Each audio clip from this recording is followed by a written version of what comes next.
हे पाचही फायनलिस्ट आता सज्ज होत आहेत आजच्या महाअंतिम फेरीसाठी.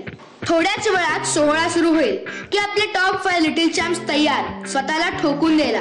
हे झालं आत्ताच, पण 6 महिन्यांपूर्वी जेव्हा हेच 5 जण पहिल्या ऑडिशनला आले तेव्हा काय परिस्थिती असेल हे जेव्हा त्यांच्या आईबाबांना विचारलं.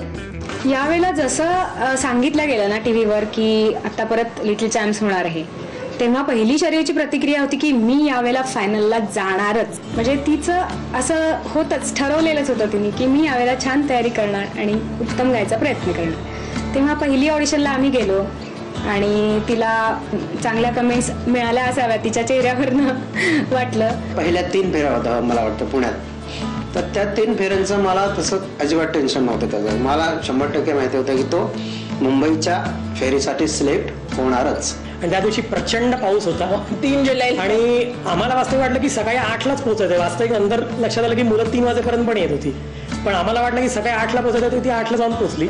ते रात्री 10 वाजेपर्यंत तिच्या 3 राऊंड झाल्या. म्हणजे त्याच्यामुळे सगळेच घरी इतका वेळ का लागला. प्रचंड घरी बसायला पण टेन्शन होतं की चाललंय काय आतमध्ये माहित नाही. आजचं मुळात तर गार्डन म्हणून घेत असताना आम्हाला तर आता इंटरव्ह्यू नव्हती काय नव्हती, पण आता करायचं काय.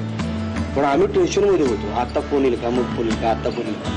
आणि अचानक स्क्रोल झाला पहिल्यांदा फोन यायच्या आधी स्क्रोल आला आणि आम्ही सगळं झोपलो होतो टेन्शन. आणि सगळ्यात पहिल्यांदा स्क्रोल तो मी बघितला.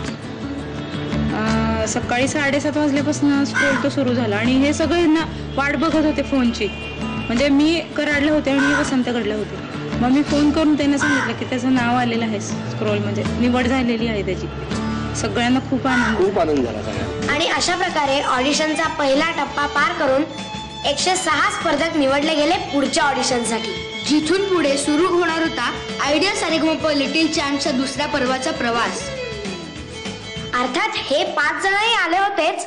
मुळात आम्ही ज्यावेळेला बाहेर सगळ्या स्पर्धकांना आणि पालकांना बसवलं होतं त्यावेळेला एक स्पर्धक आज जायचे आणि जे जिंकून आलेले तेच परत हॉलमध्ये यायचे. आणि जे जिंकलेले नाही किंवा ज्यांना एंट्री मिळाली नाही ते नाराज होऊन परत जायचे. आणि 5-6 मुलं अशी मेडल वगैरे घालल्यानंतर आम्ही विचार करायचो की हा एवढा चिमुरडा तर म्हणजे ह्याला मिळेल का, एवढी मोठी मोठी परीक्षा का आतमध्ये आहे. आणि थोडंसं आम्ही टेन्शनमध्ये होतो. तसं आम्हाला टेन्शन नव्हतंच. म्हणजे वाटत होतं कारण तिच्या तयारीवरून वाटत होतं की सिलेक्शन होणार. फक्त की त्या 1 मिनिटात किंवा 2 मिनिटात कसं गाणार त्याच्यावर. पण फायनल ऑडिशनला आम्हाला पालकांना पण ऐकायला त्यांनी दिलं होतं. त्याच्यामुळे तो एक वेगळा अनुभव होता की आपलं मुलं आपल्या समोर गात आहे ऑडिशनमध्ये. आम्ही टेन्शन मध्ये होतो, खरं त्याला पूर्ण आत्मविश्वास होता. तो सारखा म्हणत होता आम्हाला तुम्ही चिंता करू नका, काळजी अजिबात करू नका, म्हणलं मला ते मिळणारच आहे म्हटलं मेडल आई. आणि ऑडिशन सुरू झाली. जिथे समोर होते कौशल दादा, राहुल दादा, मिलिंद दादा, गुरु दादा आणि पद्मजाताई, आमचे टॉप 5 परीक्षक. मला खूप बरं वाटलं की ती मुलं मनापासून प्रयत्न करत होती, त्यांना जसं येत होतं तसं गात होती. उगीच कोणत्याही प्रकारचा अभिनिवेश नव्हता त्याच्यामध्ये. त्याच्यामुळे मला ती सगळी प्रोसेस खूप आवडली. आणि तिकडे पद्मजाताई होत्या, कौशलनी तर सुरुवातीपासून सगळ्या मुलांना ऐकलं होतं, अगदी पहिल्या ऑडिशनपासून. त्याच्यामुळे कौशल तिकडे होता आणि गुरु होता ठाकूर. त्याच्यामुळे मला ते फार मजा आली ते सगळे कॉमेंट्स ऐकताना, त्या मुलांना ऐकताना. त्यावेळेस तिला गाणं दिलं होतं त्यांनी, उघड्या पुन्हा झाल्या.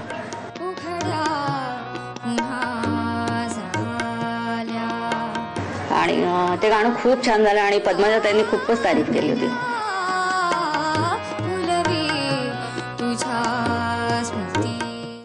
तिने निज माझ्या नंदलाला हे गाणं गायलं होतं आणि खूप सगळे खुश झाले तिच्या गाण्यानी.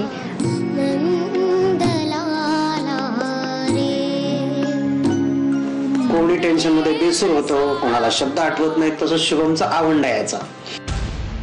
म्हणजे मध्ये शब्द खाणं किंवा एखादी गोष्ट विसरणं असा प्रकार झाला. आणि आम्ही दोघे बाहेर बसलेलो, आमच्या चेहऱ्यावर एवढं टेन्शन, तर कॅमेरावाले आमच्या अशा तोंडाजवळ कॅमेरा, अरे म्हटलं तर काय हे कसं आपण चेहराचा.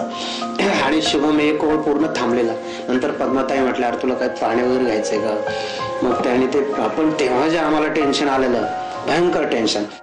गळ्यात मेडल्स पडली आणि सिलेक्शन झालं. आणि सुरू झाला प्रवास आयडिया सारेगमप लिटिल चॅम्प्सच्या दुसऱ्या पर्वाचा.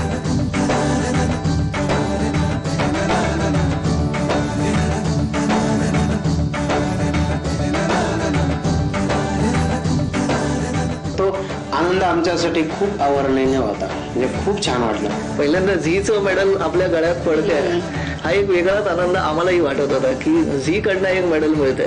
फार फार आनंद झाला की चला आता तिला परत काहीतरी सिद्ध करायला स्वतःला मिळणार आणि छान वाटलं.